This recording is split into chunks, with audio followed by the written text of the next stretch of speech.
তো আঁশটানি গন্ধ যাচ্ছে না তো? গুড্ডু না বেশি তেল মশলা একদম পছন্দ করে না, তো ওর জন্য এই এয়ার ফ্রায়ারে আমি রান্না করব।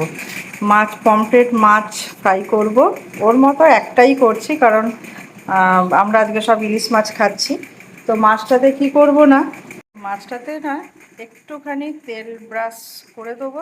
টমেটো রেখে দিয়েছি গার্নিশ করার জন্য, পরে করব। তো চলো এটা দিই। চলো এইবারে ভেতরটা দিয়ে দিলাম। সুইচ অন হয়ে গেল। এইদিকে তোমার এবারে মেনুতে ক্লিক করব, করলে হচ্ছে এই মেনুতে যাবে 200 সেন্টিগ্রেডে এই ফ্রাই করব। তো এবারে তোমার এটাকে 18 মিনিটে দেব, দিয়ে এই ব্যাস অন করে দিলাম।